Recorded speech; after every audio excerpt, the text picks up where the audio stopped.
Bonjour à tous, je suis ravie de vous retrouver aujourd'hui pour cette nouvelle vidéo.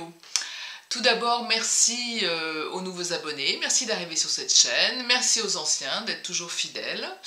Donc vous avez vu la publicité qui est parue pour cette promotion que je fais sur Arsens Formation, hein, les prix doux de Noël. Pour ceux qui sont intéressés, c'est le moment. Si vous voulez faire des cadeaux, vous pouvez aller sur mon site de formation en ligne et là donc toutes les formations se sont retrouvées à 49 €. Donc c'est l'occasion ou jamais pour ceux qui ont envie d'approfondir une technique. Vous pourrez trouver tout ce qui vous convient, notamment au pastel, à l'aquarelle, à la peinture à l'huile, au couteau. Je le redis parce que bon, vous êtes déjà quelques-uns à être venus sur Arsens.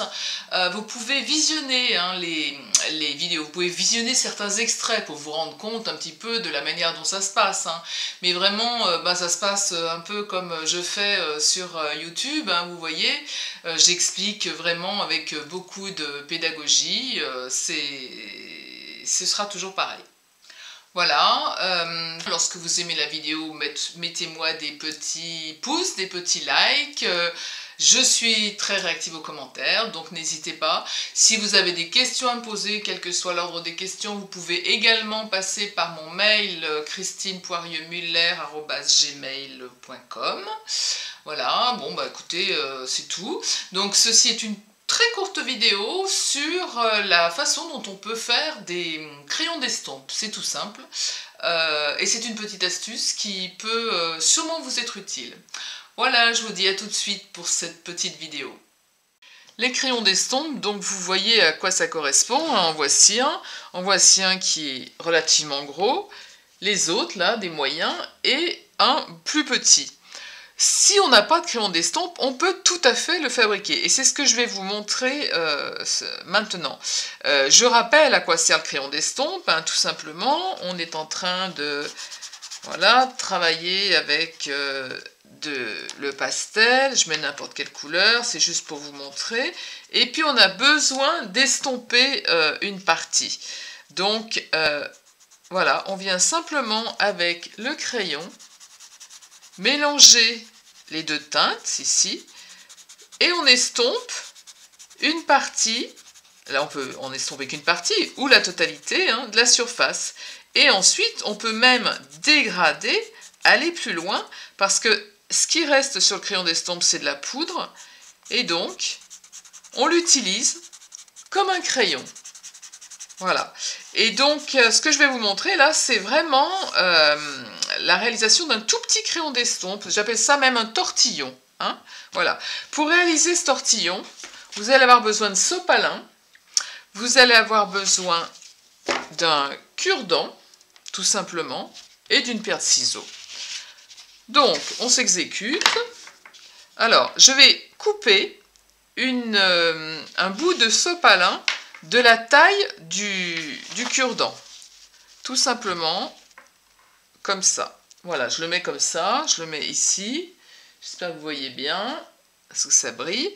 Voilà. Et ensuite, je me mets là, et je vais à peu près faire une bande, comme ça, large, de la largeur du cure-dent. Tout simplement, voilà. Ensuite, je vais prendre, ah oui, alors il vous faut également de l'eau, hein, ça je l'ai pas noté, je vais vous le mettre. Alors, je prends de l'eau. Alors l'eau, je prends simplement un vaporisateur comme ça, parce que moi en plus j'ai un sopalin qui est très fin. Hein, et je vais humidifier tout mon sopalin comme ça. Et ensuite je vais l'enrouler sur mon cure-dent, tout simplement. Je le pose ici, au bout. Et comme il est bien mouillé, là, en principe bien mouillé, hein, je l'enroule comme ça, tout doucement. S'il n'est pas assez mouillé, vous pouvez de nouveau, tac, remettre un peu d'eau. Il faut que le sopalin soit bien humide. Et puis vous l'enroulez comme ça. Vous essayez de rester bien droit. C'est la partie, bon, la plus délicate, si on veut. Voilà. Et je serre bien, en fait, mon tortillon. Je l'entoure bien. J'entoure bien, comme ça. Voilà. Et je l'enroule jusqu'au bout. D'accord? Jusqu'au bout. Je remets un petit coup d'eau. Voilà. Et ensuite, voilà, il faut qu'il soit bien fermé, comme ça. Vous le voyez, il est bien fermé. Et ensuite, je vais le laisser sécher sur un radiateur. Hein, voilà. Oh, je vais le poser sur le radiateur. Bien sûr qu'on ne va pas attendre que ce soit sec. Et une fois qu'il est sec, voilà, j'en ai fait plusieurs. Une fois qu'il est sec, j'ai donc mon petit crayon d'estompe qui est là et qu'on va pouvoir tout de suite utiliser. Alors, je vais prendre un exemple sur... où est-ce qu'il est? Sur une vidéo que j'avais déjà faite, vous vous souvenez, avec les caches, en fait, les masques du papier déchiré qu'on mettait là pour faire des contours bien nets avec des masques. Donc, je vais reprendre ceci, hein, comme ça, il y a une suite dans tout. Et je vais commencer à appliquer, là, par exemple, un petit peu de couleur. Donc, je vais utiliser... Allez, je vais reprendre mes teintes, ici. Je vais utiliser un petit peu de bleu. Voilà, je vais mettre ma montagne. Je vais faire ma montagne en reprenant des teintes qui ressemblent, comme vous le voyez, aux teintes qu'on a sur le ciel. Je vais utiliser aussi mon noir, voilà. Je vais faire un petit peu de rocher. Je peux utiliser des crayons, hein. Ceux-ci sont des crayons pastel, de la même façon. Voilà, peut-être j'en mets un là. J'en mets un peu là. Voilà.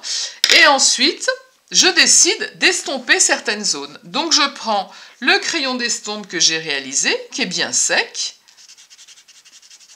Et donc, je vais l'utiliser en frottant mon pastel. Et ensuite, en utilisant les zones que j'ai envie de couvrir. Je peux tout couvrir si je le souhaite. Comme je ne sais pas trop exactement pour l'instant comment je vais m'y prendre. J'ai bien une petite idée, évidemment. Hein. Donc, vous voyez ce que je vous disais. Cette teinte-là, la teinte, je la tire, je l'estompe sur le blanc. Et là, il n'y a pas de teinte, mais c'est pas grave. Justement, c'est utile. Je remets un petit peu de blanc. Voilà. Voilà. Je peux passer mon estompe où je veux pour travailler ma montagne comme je le souhaite. Je peux utiliser l'autre côté également. Hein.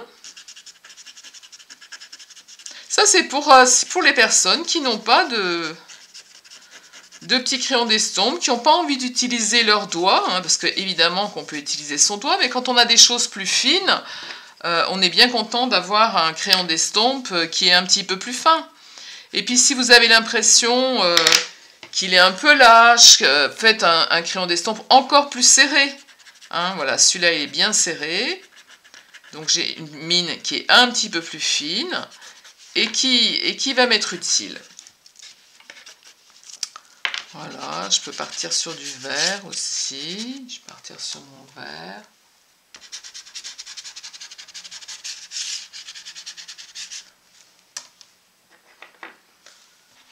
Tac, tac, tac, tac.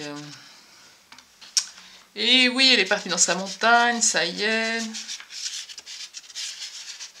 Hein, c'est pour vous montrer hein, ce qui peut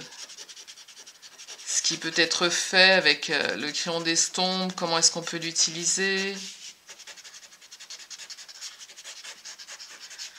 Sachant que ce crayon d'estompe, vous voyez, c'est moi qui l'ai fait. C'est un petit tortillon, un petit tortillon, ouais, j'appelle ça un petit tortillon. Parce que j'ai entortillé du papier, du sopalin. et que j'ai pas envie de mettre mes doigts. Donc, ben voilà, je peux l'utiliser de cette manière.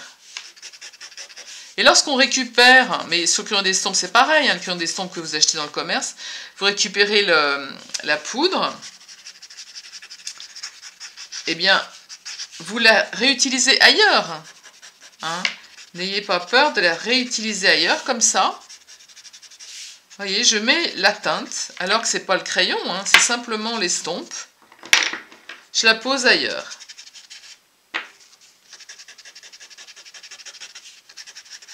D'accord? Bon, ben voilà. Hein.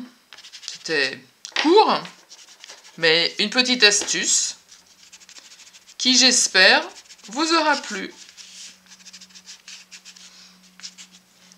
Voilà, je vous dis à très bientôt pour une prochaine vidéo.